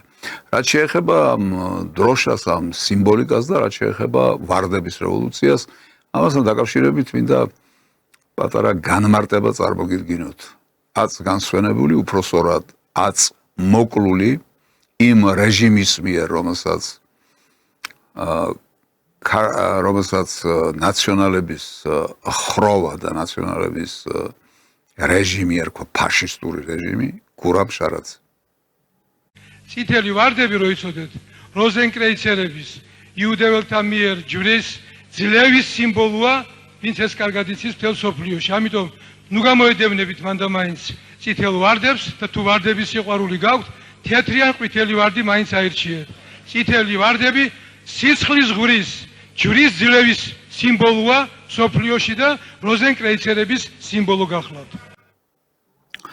ეს ყველაფერი შეიძლება არც ნაცებმა იციან და არც ქოცებმა თავიდან ბოლომდე, მაგრამ თუ კი გსურს რამეში გარკვევა, დღეს ეს ძნელი არ არის. ყველა შეუძლია გაერკვეს იმ დონეზე, თუ რას ნიშნავდა წითელი ვარდი მასონური ლოჟებისთვის, რას ნიშნავდა თუნდაც ის დროშა, როზენკრეიცერები ახსენა ბატონმა გურამ შარაძემ, ცხონებულმა აკადემიკოსმა. ეს არ არის ძნელი ამაში გარკვევა, მაგრამ ქართულ ოცნებას ამის სურვილი სამწუხაროდ არ აღმოჩნდა და ახლა ეს დროშა მიხეილ სააკაშვილის და ნაციონალური მოძრაობის პარტიული დროშა დღეს გახდა სიმბოლო რევოლუციისა და ახალი სახელმწიფო გადატრიალების. ეს ყველაზე კარგი სიმბოლოა და ყველაზე ლამაზია. ამიტომ ჩვენ ყველას გვაქვს ესა და აი ესე ხავემ როგორც ხნა მეცესებისან და დიდი მადლობა. აი ასეთი ამ დროშასთან დაკავშირებული ვნებები, იმიტომ რომ ამ ქალბატონისთვის ეს დროშა არც ჯვარს უკავშირდება, არც ქრისტეს და საერთოდ არც რელიგიას და არც არაფერს წმინდას და სუფთას. ეს დროშა ამ ქალბატონისა და მისი მსგავსებისთვის უკავშირდება უწმინდურებას, მიხეილ სააკაშვილს, დამნაშავეს, არაკას, ფაშისტს და საქართველოს გამანადგურებას. აი კიდევ ერთი მაგალითი. საქართველოს დროშა და რატომ მოვიტანე? ამ 4 ოქტომბრის თავარი დასაცავი არის საქართველოს დროშა. რა დროშა მოგცა მიშამა, რა დროშა წითელი გრძელდარიანი.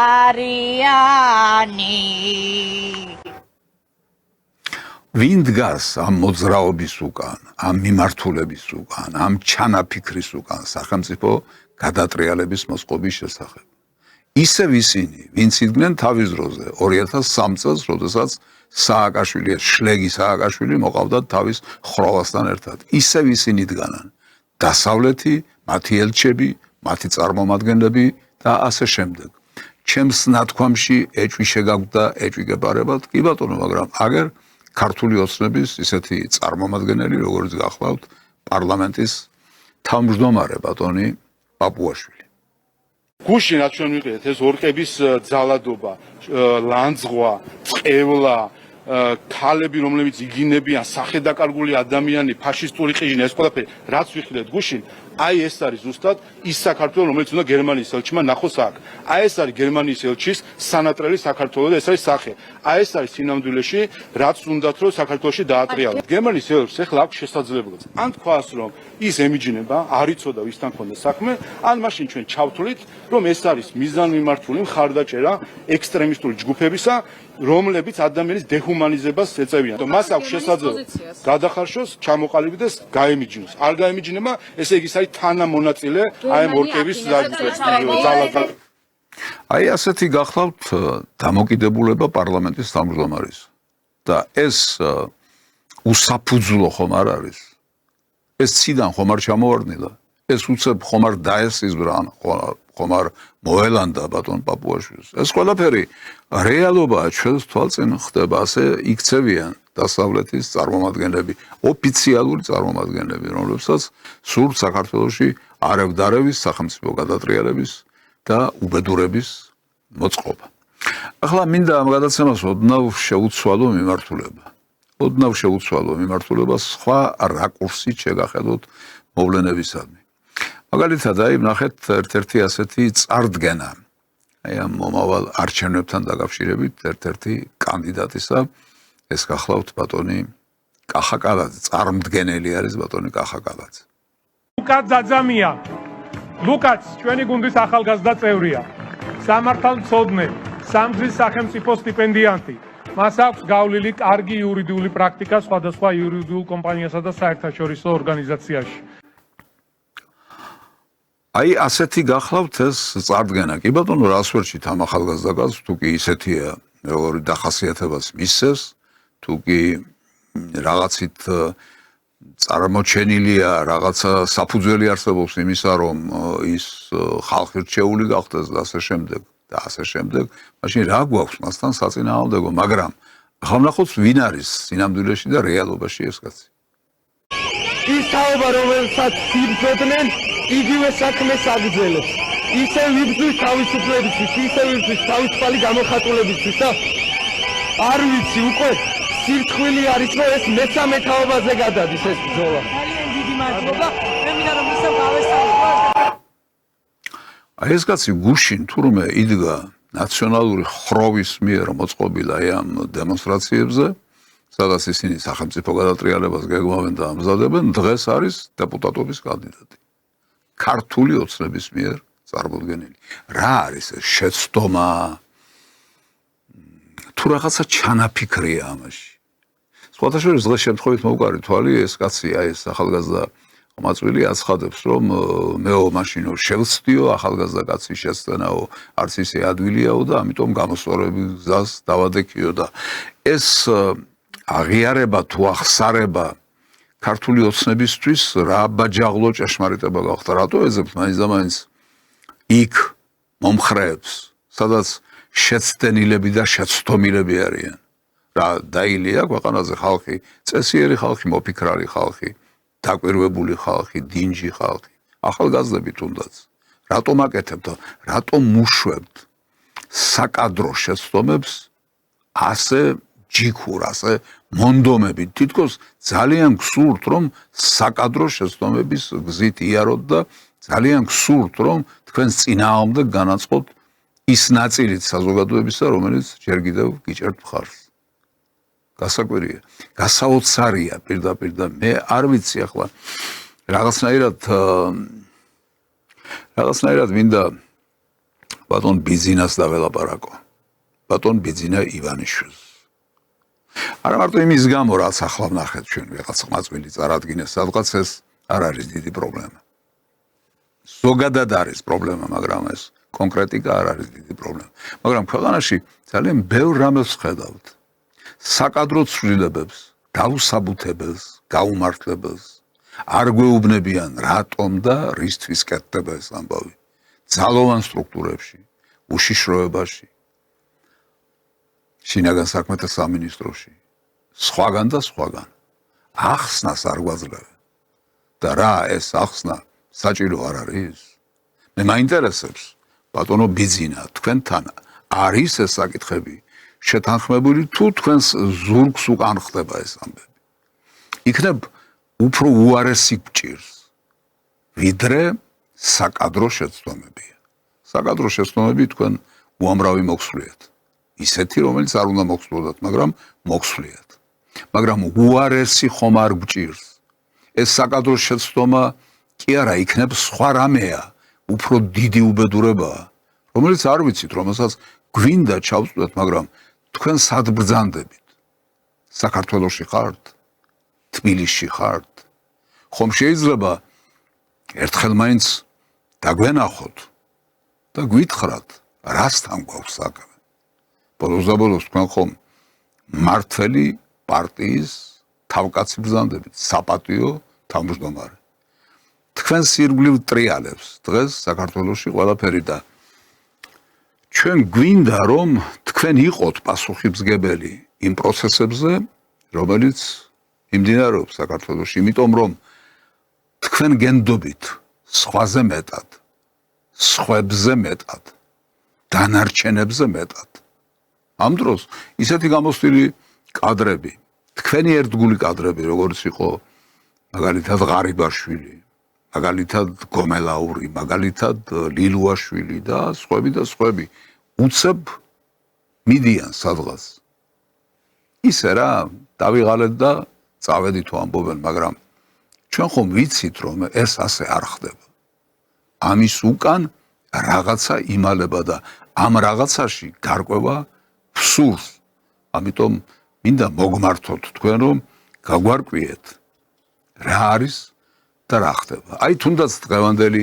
შეწყალება აი ეს ხაზარაძე და მისი ბანდა რომ გამოუშვით გარეთ რა შეწყალებაა ეს მათ პატიება არ უთხოვიათ თქვენთვის ისინი ამტკიცებდნენ რომ მათ დანაშაული არ ჩაუდენიათ და არ უღიარებიათ ბრალი რომელიც მათ წაეყენათ ამიტომ შეწყალებაზე საუბარი უბრალოდ ნონსენსია აბსურდია თან იზახიან რომ ციხიდან გამოსვლა არ გვინდაო და რატომ გამოყარეთ გარეთ რაღაცა ისევ საკადრო შეცდომა თუ რაღაცაში გვატყუებთ რაღაცაში თვალებს გვიხვევთ და ნაცარს გვაყრით გვინდა რომ ამაში გავარკვეთ მაგრამ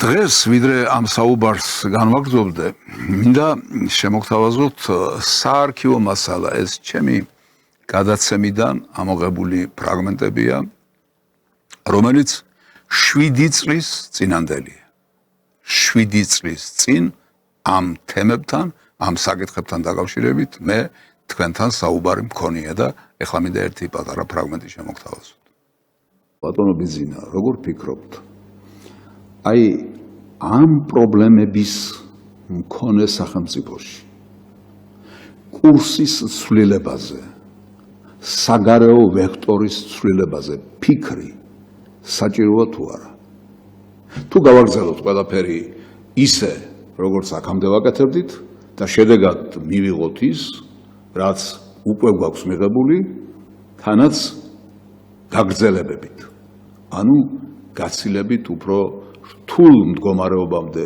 მისვლით საბოლოოდ ეს არის შეკითხვა რომელიც პასუხს ითხოვს და რა კი თქვენ თავზე ახლა კი არა კარგა ხნის წინ აიღეთ მოვალეობა რომ ქართულ პოლიტიკურ ცხოვრებაში თქვენი სიტყვა გეთქვათ და თქვენ გემართათ პროცესები მაშინ თქვენ ვალდებული ხართ ყველაფერ ამას პასუხი გასცეთ თქვენგან მოითხოვს ქართველი ხალხი პასუხის გაცემას და არა იმ მარიონეტებისგან რომლებიც თქვენ წლების განმავლობაში დაწყებული სააკაშვილით და მისი გუნდით და დამთავრებული იმ ადამიანებით ვისაც ქართული ოცნების გუნდი ქვია მოგყავდათ და მოგყავთ ხელისუფლებაში არა იმ მარიონეტებს არ მოეთხოვებათ პასუხი ბატონო ბიზინა იმიტომ რომ ისინი პასუხისმგებლობისთვის მზად არ არიან პასუხი მოგეთხოვებათ თქვენ ვინც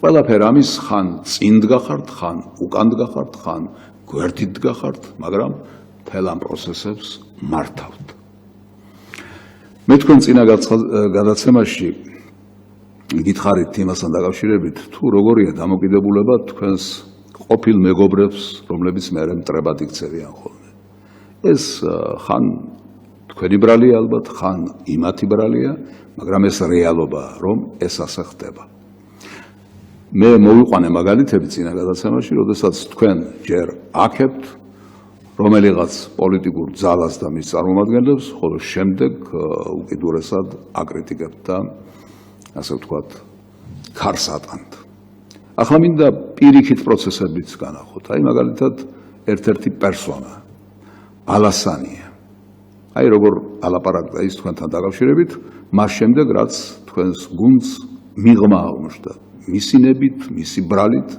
თუ თქვენი ნებით და თქვენი ბრალით ყველა სფეროში არის პრობლემა იმიტომ რომ დაამკვიდრა ამ ადამიანმა არაფორმალური მაფიოზური მართვის სტილი.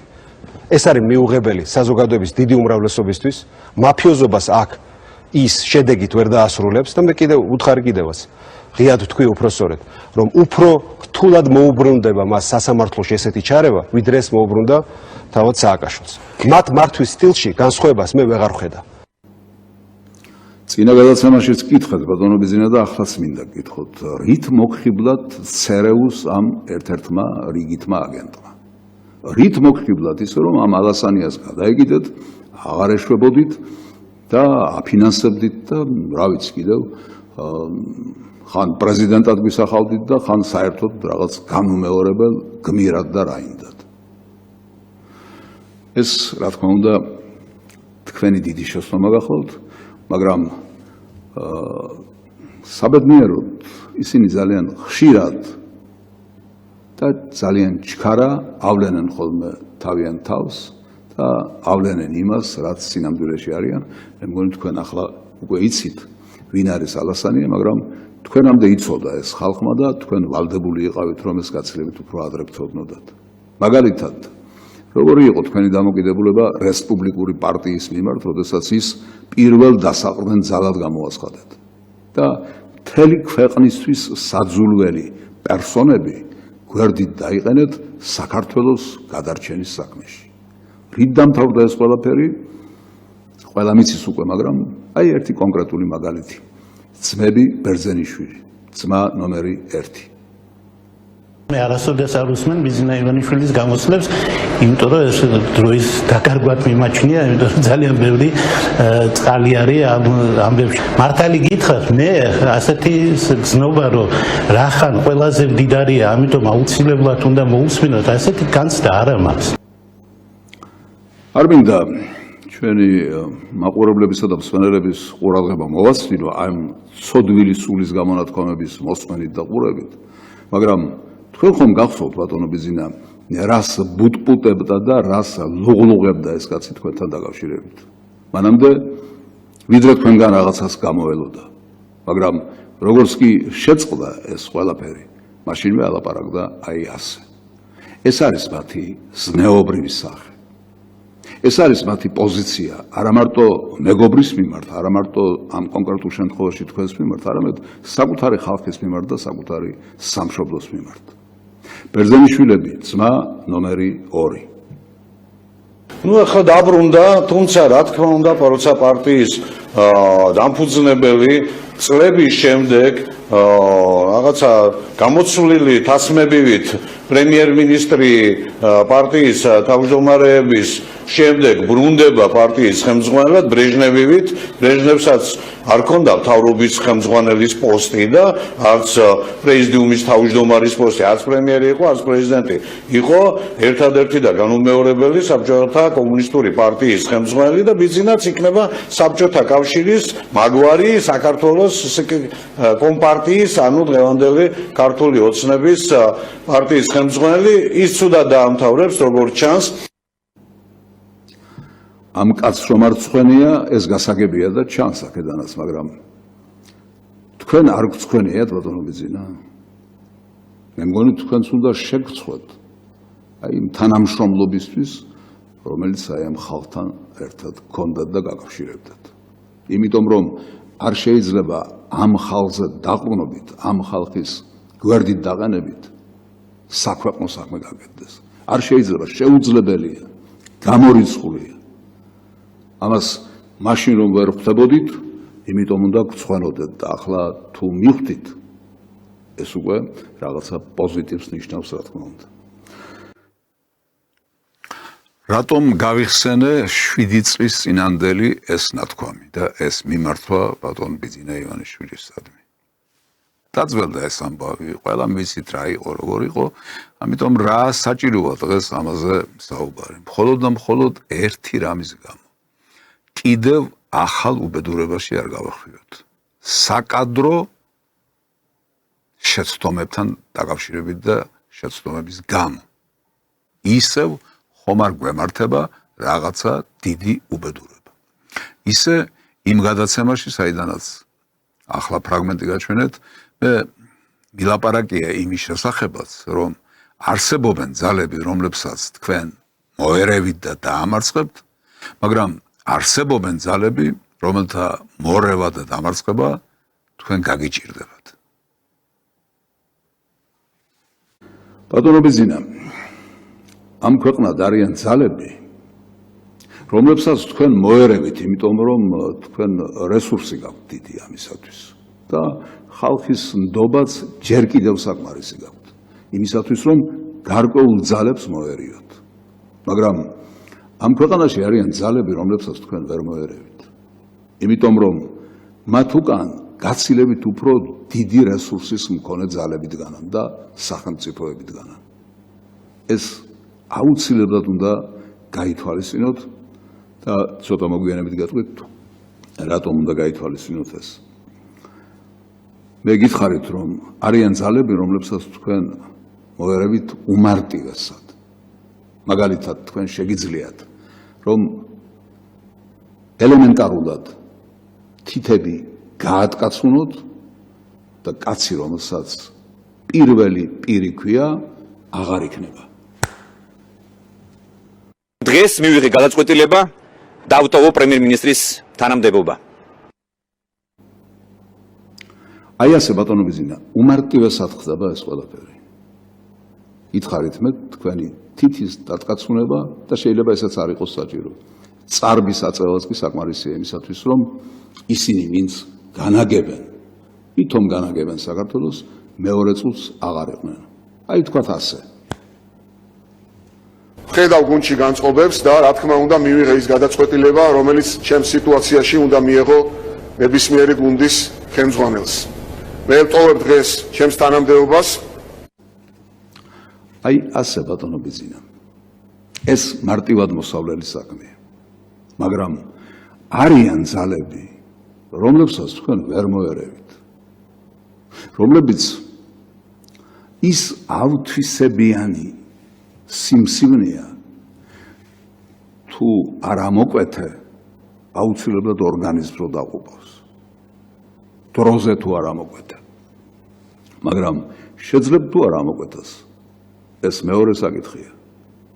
თქვენი რესურსი, რომლის შესახებაც გვაქვს საუბარი, შესაძლებელი არ აღმოჩნდეს ამისთვის საკმარისი. კიდევ სხვა რესურსია საჭირო იმისათვის, რომ თქვენ ამ ხალხს მოერიოთ.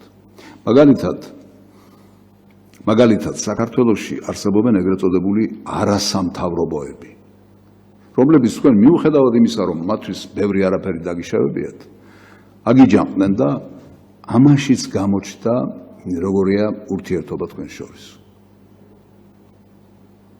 არასამთავრობო ორგანიზაციები განცხადებას ავრცელებენ და ბიძინა ივანიშვილს მიმართავენ. ყოფილი პრემიერ-მინისტრი განაგრძობს განცხადებათა სერიას არასამთავრობო ორგანიზაციების წინააღმდეგ. იგი მართალია ეკა გიგაურისა და კახა კოჟორიძის ადანაშაულებს ოპოზიციურ ძალებთან თანამშრომლობაში, მაგრამ განცხადების სულისკვეთება მთლიანად სამოქალაქო სექტორის დისკრედიტაციას ემსახურება.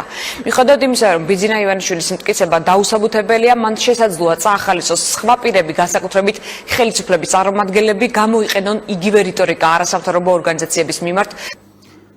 თქვენ განსხვავებული აზრის უპატივცემლობაში დაგდეს ბრალი, ანუ ბრალი დაგდეს იმაში, რომ თქვენ არ ახართ დემოკრატი. თქვენ კი მოხვედით იმ პირობით, რომ ისეთ დემოკრატიას შექმნით, ევროპა რომ გაოცდებოდა. ამ დროს აი რა შეგდებენ ბრალს.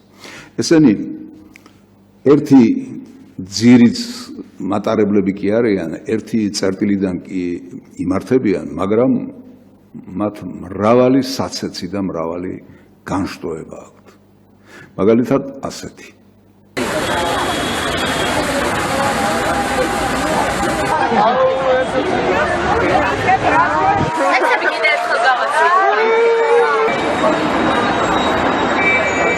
მოდი და ეხლა არგუმენტებს გადაგებენ. ამაო ჩვენ მეუბნებით თუ გზაზე არ გადმოვიდეთ. გზაზე კი არა ჩვენ აღვეთავთ ამას მაშინ ჩვენ ვერავის ვერ აუგზავნოთ ვერაფერს. მამათმავლობის გადაგებას, გარყვნილების გადაგებას. თან ბავშვებს უჭერებ ტრანსპარანტებს. გარყვნილების გადაგებას. 12-13 ბავშვებს უჭერებ. გარყვნილების გადაგება. შენი შვილი შეგაბერტო ვინგაცა გვაინტერესებს სახელი და გვარი. გზაზე რო არ გადმოვიდეს ამისთვის სახელი და გვარი გვაინტერესებს. არ შეიზღუდოს მოძრაობა. გადავყედა ხა გზას.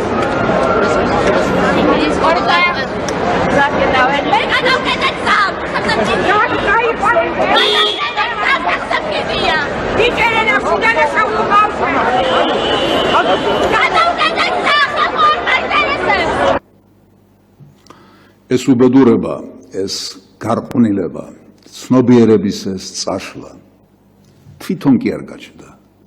შემოაგზავნეს ბატონო ბიძინა და მათ უკან უზარმაზარი ფინანსები და უზარმაზარი ძალა, უზარმაზარი სახელმწიფოები დგანან. განშტოება კიდევ ასეთი, მეორე მიმართულება.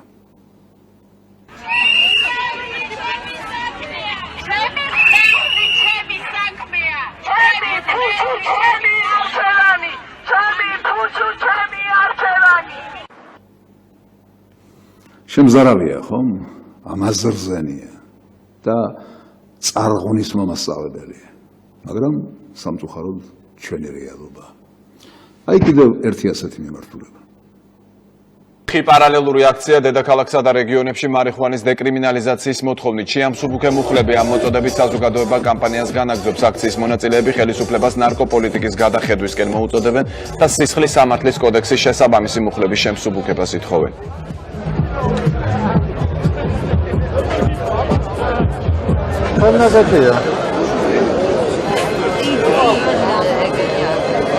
მე არ ვთვლი ამას ძიმე ნარკოტიკად, ბალახი, რომელიც აღმოცენდება, ოდითგანვე ცნობილი კანაფი, მას ალკოგოლი აკრძალონ მაშინ, რომელიც აგრესიას იწვევს.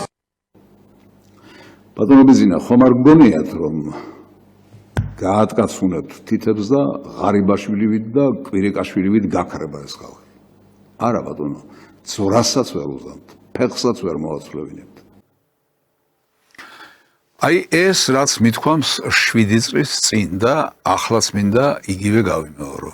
ამ ხალხს თქვენ ადვილად ვერ მოიშორებთ. ამ ძალას ბატონო ბიძინა თქვენ ადვილად ვერ მოიშორებთ, იმიტომ რომ მათ უკან თქვენზე არანაკლები რესურსის მქონე ძალები და როგორც იქ ვამბობ, აქაც გავიმეორებ, სახელმწიფოები დგანან.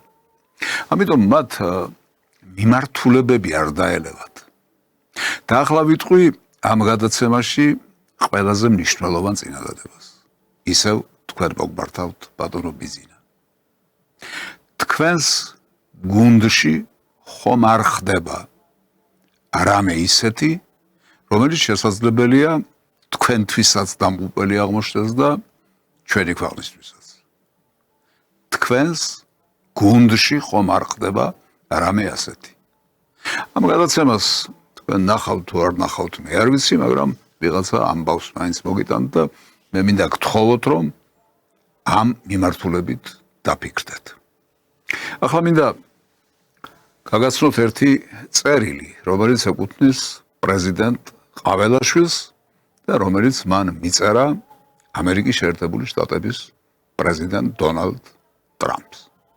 სინანულით უნდა აღინიშნოს, რომ საქართველოს მიმართ თქვენი ადმინისტრაცია არ გამოხატავს სათანადო ყურადღებას, რაც მთავრობებს შორის სრული ღირებულებითი თანხმედრის ფონზე ქართული საზოგადოების გაკვირვებას იწვევს. საკითხებზე, რომლებზეც დღეს თქვენი ადმინისტრაცია ამახვილებს ყურადღებას, წლებით ადრე საუბრობდა საქართველოს მმართველი გუნდი. თუმცა იდენტური მსოფლმხედველობის მიუხედავად, რამდენად გასაკვირიც არ უნდა იყოს საქართველოს მიმართ სამწუხაროდ, თქვენი ადმინისტრაციის ნაცვლად კვლავაც აქტიურობს Deep State, რომელიც USAID-ის, NED-ის და სხვა მსგავსი ორგანიზაციების ხაზით დამკვიდრებული ტრადიციული უხეში მეთოდების გამოყენებით საქართველოში კვლავაც დესტაბილიზაციის შემოტანას და მშვიდობის დარღვევას ცდილობს. საბედნიეროდ Deep State-ის წინააღმდეგ ბრძოლაში ქართველი ხალხი ერთიანია, როგორც არასდროს, რაც ჩვენმა თანამოქალაქეებმა გასული 4 წლის განმავლობაში არაერთხელ დაამტკიცეს. Deep State-ის მიერ საქართველოში ორგანიზებული რევოლუციის 4 მცდელობა. პირველ რიგში სწორედ ქართველი ხალხის სიბრძნის, გამოცდილებისა და პრინციპულობის წყალობით აღიკვეთა. აღსანიშნავია, რომ პრეზიდენტობის რამდენიმე თვის მანძილზე თქვენ მჭიდრო ურთიერთობები დაამყარეთ საქართველოს უკლებლიw ყველა მეზობელ ქვეყანასთან. წარმატებით შეუწყეთ ხელი სამშვიდობო შეთანხმების გაფორმებას აზერბაიჯანსა და სომხეთს შორის. აქტიურად თანამშრომლობთ თურქეთის ხელისუფლებასთან. აღადგინეთ პარტნიორობა ვლადიმერ პუტინთანაც კი. თუმცა ამ ფონზე თქვენი ადმინისტრაცია არაფერს ამბობს საქართველოს შესახებ, რაც როგორც უკვე აღნიშნე ქართული საზოგადოების გაკვირვებას იწვევს. ვიტოვები მეც, რომ საქართველოს მიმართ მიმართ თქვენი ადმინისტრაციის დამოკიდებულება შეიცვლება. მნიშვნელოვანია ქართველი ხალხის აღქმაში ამერიკის შეერთებული შტატები არა deep state-თან, არამედ ამერიკის ძლიერ პრეზიდენტთან, არა მშვიდობის დარღვევისა და დესტაბილიზაციის გამუდმებულ მცდელობასთან, არამედ მშვიდობასთან და სტაბილურობასთან, არა გენდერულ და LGBT პროპაგანდასთან, არამედ ტრადიციული ღირებულებების პატივისცემასთან ასოცირდებოდეს. ბატონო ბიძინა, მე ვერავინ დამარწმუნებს, რომ ეს წერილი თქვენთან შეთანხმებული არ არის. ისე როგორც ვერავინ დამარწმუნებს იმაში, რომ წინა წერილი, რომელიც პრემიერ-მინისტრმა ბატონმა ირაკლი კობახიძემ მისწერა ტრამპს ანალოგიური შინაარსის თქვენთან არ იყო შეთანხმებული. ამას ვერ დავიჯერებ. ამიტომ თქვენ მინდა მოგმართოთ ისევ. ხომ არ დადგა დრო რომ დავანებოთ თავი ამ დასავლეთ საერთოდ.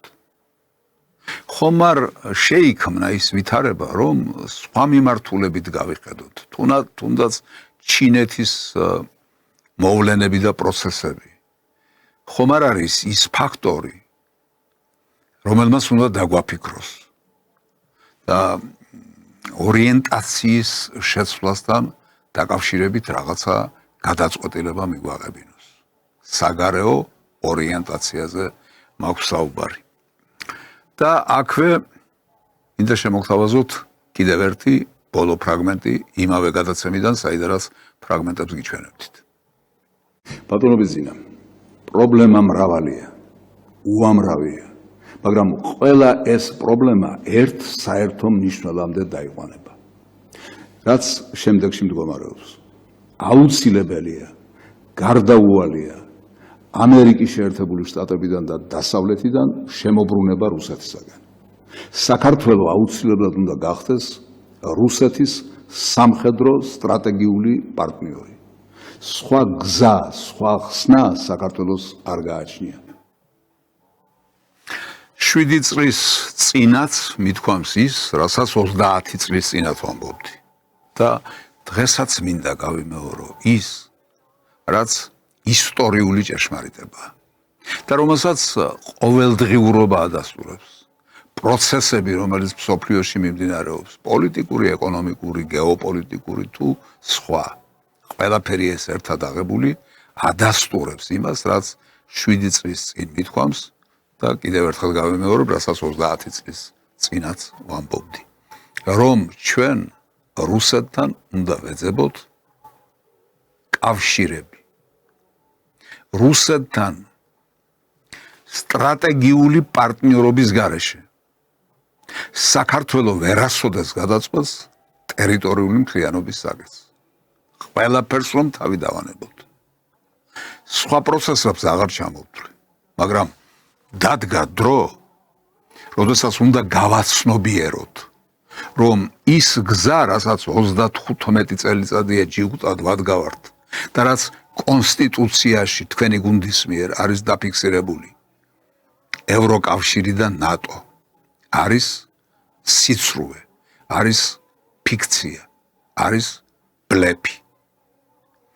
აი ამის გაცნობიერების შემდეგ აუცილებლად უნდა დავიწყოთ ფიქრი ალტერნატივაზე. საით, როგორ და რანაირად.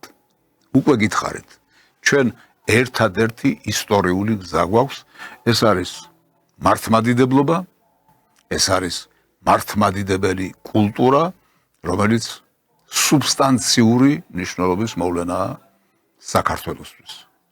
მე არ ვარ ამ მოსაზრების ავტორი. ეს სხვებსაც უთქვამთ, მაგრამ დიდმა ილიამ თავის დროზე ჩამოაყალიბა იმ ტრიადაში, რომელსაც თქვენ ლოზუნგად იყენებთ. მამული, ენა, სარწმუნოება. და რა კი სარწმუნოებამდე მივედით, მართლმადიდებლობამდე მივედით, მე გადავალ იმ რიტუალზე, რომელსაც ვასრულებ ხოლმე ამ გადაცემაში. ეს არის სანთლის დანთება და პირჯვრის გადაწერა. დღეს ამას სხვა დატვირთასაც მივცემ, იმიტომ რომ როგორც დავიწყე ეს გადაცემა, რითაც დავიწყე, რომ ეს სამკვირიანი შვებულება, რომელშიც რომლითაც მე ვისარგებლე, სეზონის დახურვის შემდეგ ჩემთვის მძიმე გამოდგა მეთქი. გარდამეცვალა ძმა. ერთადერთი ძმა. ჩემზე უმცროსი. 73 წლის ასაკში. რა თქმა უნდა, ჩემთვის უმძიმესი დარტყმა და რა კი სანთელი ავანთე, მინდა ისი სულის მოვხსენიო, ჯამბული ყარაცხელია, ასე ერქვა მას, რომელიც უკვე აღარ ყავს.